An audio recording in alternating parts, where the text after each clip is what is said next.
Hey guys, how's it going? Josh here. I was asked to do a video. Not that I'm a huge YouTube video guy, but I did something pretty cool. I made it what they call a Nintendo Pi. Basically putting a Raspberry Pi motherboard into a retro Nintendo case and turning it into a complete arcade system. I'll show you some quick differences. Here is an original Nintendo. It's in really good shape. I'm actually probably going to be selling it on eBay. Works fantastic. There's like no scratches, nothing. Works flawlessly. No cracks, no nothing, no yellowing, no fading. Everything works perfect. Hold on one second, guys. Okay. So outside, there you go. Now, outside of this, besides the fancy paint job, obviously stands out. Painted it black, gloss black, nice and shiny. The stickers I got from Redbubble. There's one here for Raspberry Pi sticker, the official logo of Raspberry Pi. This is Link holding a taco. I happen to like tacos, and I really like Link. These are pretty cheap. This sticker here on the front, it's a die cut Nintendo decal. Really nice piece. Really high quality. Got it on eBay. Actually, if you notice, the people who sell this sticker also have a Nintendo painted exactly the same color with this sticker on the door and a bigger Nintendo logo going on a diagonal over here. That's the guy I got it from. Inside, the door still works. I have a cartridge in here. The cartridge does absolutely nothing. It's there for looks. I did not have enough room to keep the latch down of the inside of the old system like you would here. There's just too much components. I wanted it to work that way. Didn't have enough room to fit it all. So I epoxied it to the top of the cover, as I'll show you right here. There you go. There's the game. It just kind of sits in there. Doesn't do too much. Just for looks. I thought it'd be pretty cool to open the door. And it kind of blocks some of the lights, the LEDs from inside, from shining out. Because if this was open, when the door was open, you could see right down inside the machine and see all the components that you not necessarily want to see. You guys, I'm sure, want to see them now. So you guys can build one of your own. I watched quite a few videos on doing this. 99% of them are complete hacks. I'm not saying mine's perfect. I'm not saying I did a better job than everybody else. But I mean, you gotta know how to use a Dremel. The Dremel is gonna be your friend. A soldering iron is gonna be your friend. Sandpaper, epoxy, a hot glue gun, and or JB Weld. JB Weld I like a little bit better than hot glue because you can kind of mold it into something, and if you needed to drill it and put a screw in it, you can. That's the difference. Why I like JB Weld. There's no heat involved. Comes in a stick. You can get JB Weld for plastic. You can get it for metal. All kinds of stuff. I got the strongest stuff they make. Not that I really needed it, but I got the stuff that's reinforced with steel or something. They're all the same price. I think it's just a gimmick. They just have different colors, and they says, "Oh, we'll call this one the steel one." But they're all strong. So inside, I still have this plugged in because I'm actually downloading advanced MAME onto this, so I can't really show you too much. But outside, differences from the original Nintendo to this one. USB ports in the front. You have 4 of them. 2 on the top, 2 on the bottom. There's a little bit of extra space there. That shiny black plastic you see is the rest of a faceplate from a light switch. They have blank ones at Home Depot. They're like 94 cents. Buy them. Buy a few of them. You're going to need to make some brackets to mount some stuff. So it comes in a small piece. It's rigid. It's pretty strong. Easy to work with. Easy to manipulate. You're not working with a big piece of plastic that you have to cut down. You know, it's a wall plate size. It's perfect for this. I used a few pieces here and there. I'll show you. But that's one right there. And it kind of blocked everything off, made a nice clean look. You can actually see the actual circuit board sticking out. It's flush in the front. But what I did is I bought another thing you're going to need, especially if you're going to be painting, and especially painting black. Sharpie makes paint markers, oil-based paint markers. They come in handy for little goof-ups and stuff like that, where you can't spray paint it, and it's a lot neater than a brush. If you just want to paint something and not make a mess. Okay, so on the back here, we have the power. This is a C7 cable. Same exact cord that would be on a PlayStation 3, PlayStation 2.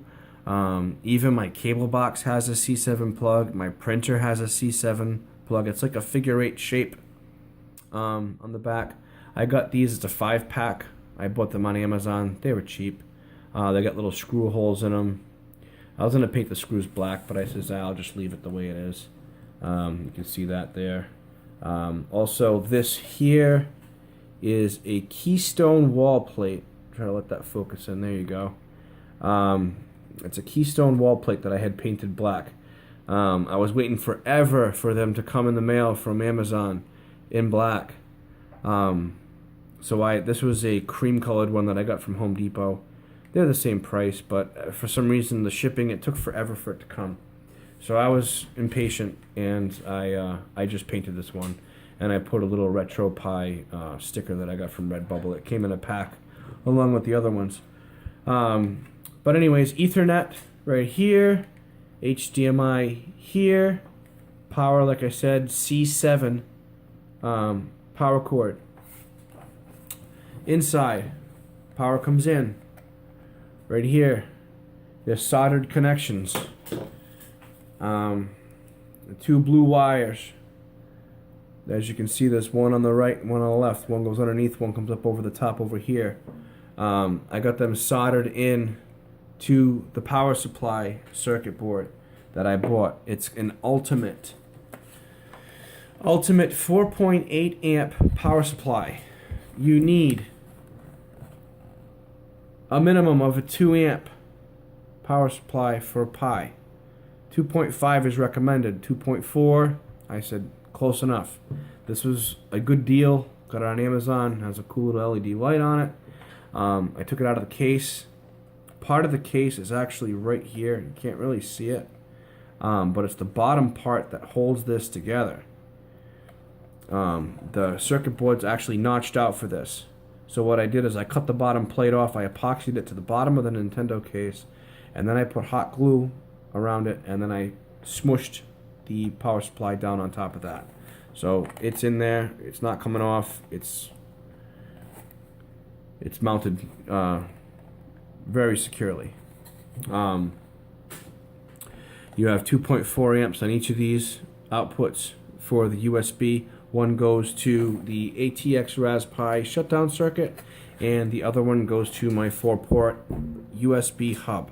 It is an Anker Ultra Slim 3.0 USB 3.0 powered hub.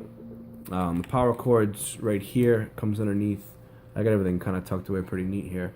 But there's a micro USB cable that runs around the side, runs around the back, and comes into here. So that takes care of that. Powers this. The reason why I did this There's only one reason. It's because I'm running an arcade fight stick with LED lights in the buttons. You're talking like 20 buttons with LEDs in it. There's not enough current output on a Pi out of these USB ports to properly power that. So you need to do this. If you're not going to run that specific thing, LED lights in a joystick or arcade thing, like a stand-up arcade with LED lights or any sort of buttons like that, you need a powered supply. If not, the next thing I want to talk about is these guys here. You can run these directly into the Pi. But mine come out on this wire here, out and around, and one goes the two middle ports, one here and one here. So this way, if I can plug up to 4 arcade fight sticks in here. I'm building 2 currently. I'm gonna do a video on those. I already started building them, but I am gonna do a short video on those. These are 2-port USB hubs. There's 2 of them. They're on Amazon C2 something. The letter C, the number 2, whatever. I just put 2-port USB hub, and they came up. There's got a short little wire on them, about a 3.5 wire, with 2 USB ports on the end. I took them out of their cases. I had to do a little dremeling in the front, but the lip on the top fit pretty good up here, and on the bottom, this is, like I said, it was a keystone wall plate. I mean, not a keystone wall plate, a regular blank wall plate that I cut the plastic out of. Back here, you can see I got it mounted pretty strong with some JB Weld and some other pieces of plastic. Wall plate plastic right here that I notched out and put a little hot glue in there. The wires are underneath to kind of hold this in securely. I wanted this to be sturdy because I know plugging stuff in and out of USB ports, I didn't want it to be flimsy. I mean, this is probably the strongest part of the Pi, of this whole project right here. It's stronger than the original plastic that the thing was built in. So I got a little pieces of plastic there, epoxied and everything else, holding that together. Moving on, the USB hub didn't really have to do too much, except for on the bottom. Inside, I had to cut this flush. There's a little tab that there was the old expansion pack that they never used would go in there. So inside, I had to flatten that out with a Dremel, and then I epoxied. I left the bottom part of the case on. The top part I took off for cooling, and I epoxied that down. So we went over the power supply, went over the keystones, Ethernet, HDMI comes around, plugs into the HDMI port on the Pi. Ethernet plugs in Ethernet port. This is the data USB for the 4-port hub. And also there is a small dongle in here. Another thing you're going to need, if you don't already have one, is a USB and or wireless keyboard. This I got for $10.50 on eBay.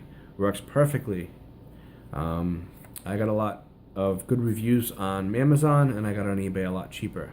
Came from China, took a little bit longer, but I saved myself like $5. Shop around.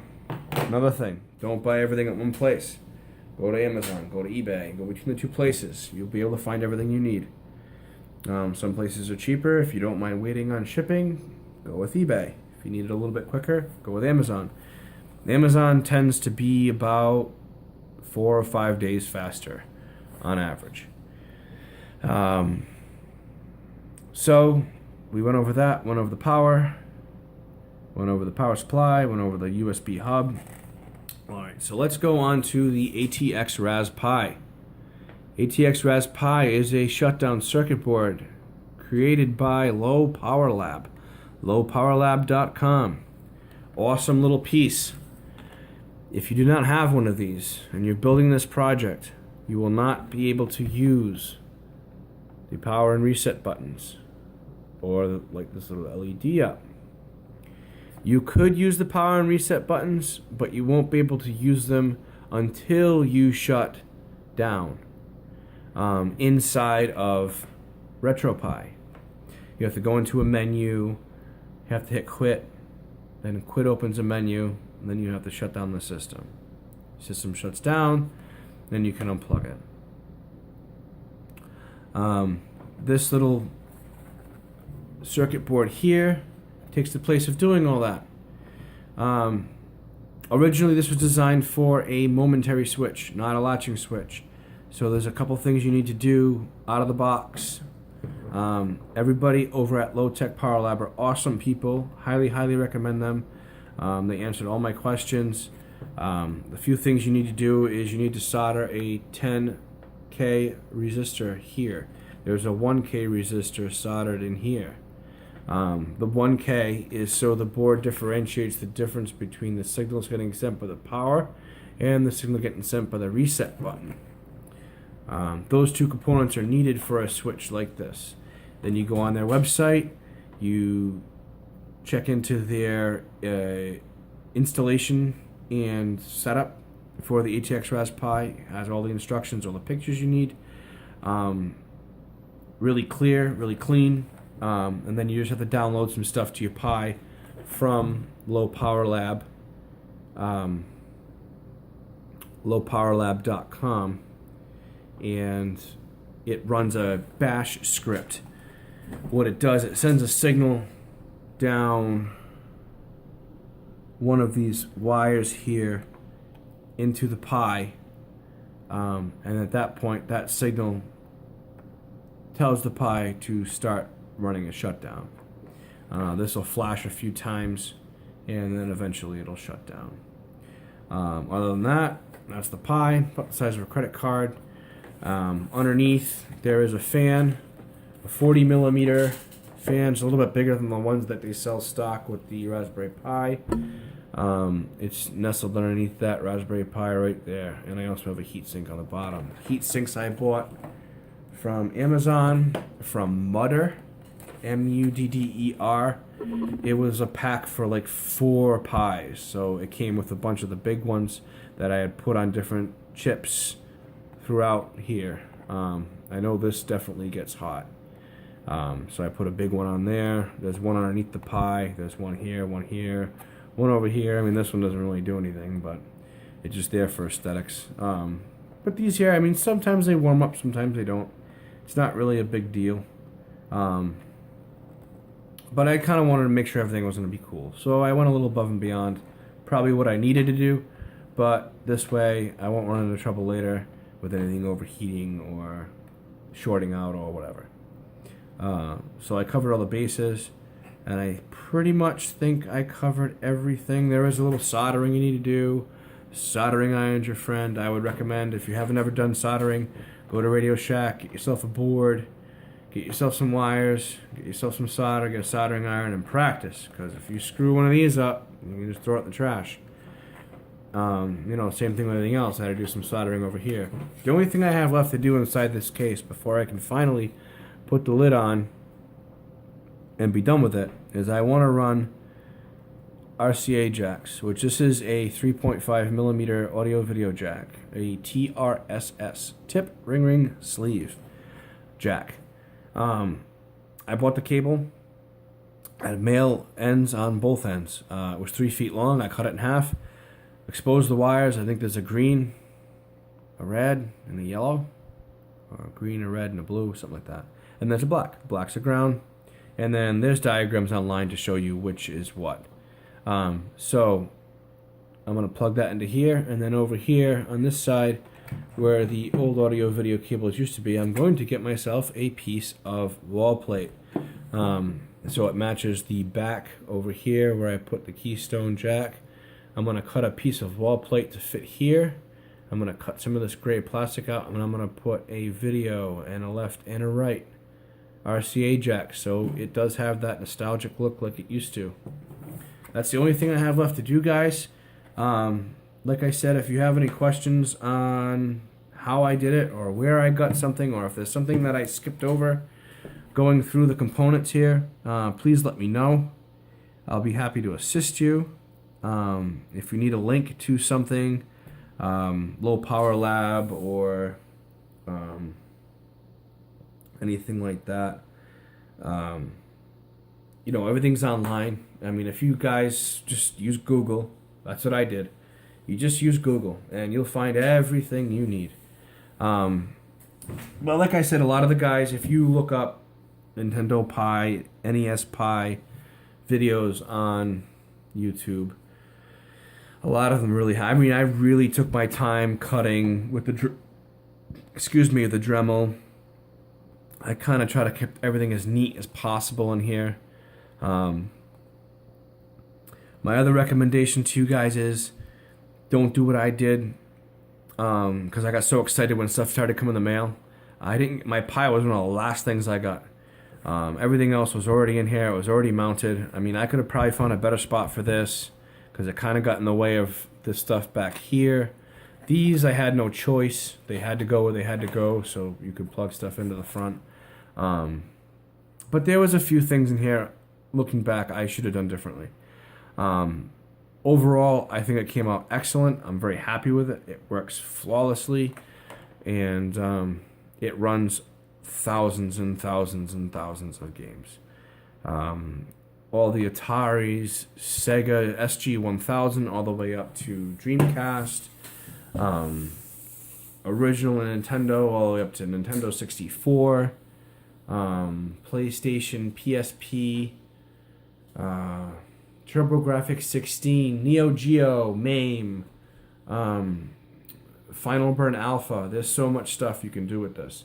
And it's endless. One quick thing too. In here is a micro SD card. You're gonna need one of those. You can barely see it, but it's stuck right in there. This is a 64 gig Samsung Evo.